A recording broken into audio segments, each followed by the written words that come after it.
இது சாம்பார்னா உனக்கு பசி எடுக்காதா? இப்போ மீன் குழம்புனா உனக்கு பசி எடுக்குமா?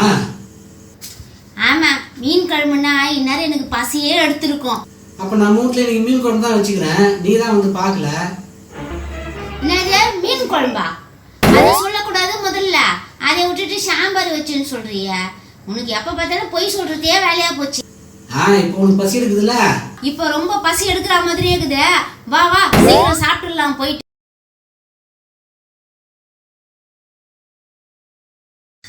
நீ நல்லவனா இருந்தா எவ்வளவு நல்லா இருந்திருக்கும். எது நல்லவனாகணுமா?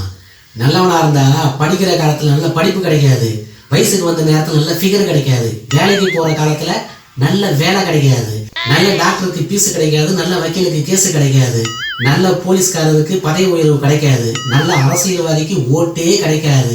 இவ்வளவு ஏன் கவர்மெண்ட்டே போக்குவரத்துக்கு பல்லவன் டிரான்ஸ்போர்ட்னு தான் பேர் வச்சான். ஏன் நல்லவன் டிரான்ஸ்போர்ட்னு வச்சிருக்கலாம்ல? நல்லவனா தான் இவ்வளவு பிரச்சனை இருக்கும் தெரிஞ்சுதான் அதெல்லாம் பண்ணல. போய் நல்லவனா இருன்ற. ரொம்ப நல்லவனா இருந்ததுனால இப்படி லூஸ் ஆயிட்டான் பொழுது பாவம்.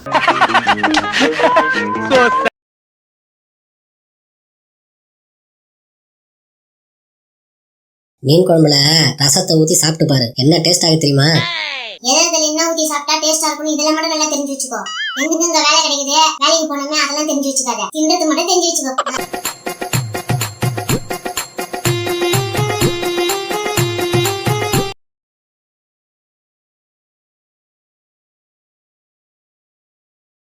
என்ன பண்ணினுக்கிற? எப்ப பார்த்தாலும் என் மேல ஈ முச்சிக்கினே ஆகுது. ஏன்?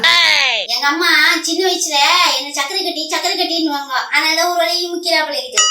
நாம கட்டின்னு சொல்லி வேணும் நான் கரை.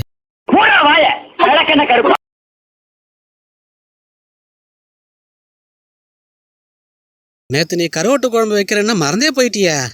ஏன் முந்தா நேத்தே நெக்லஸ் கட்டின வாங்கி தரேன்னு சொன்னேன், நீ மறந்து போல.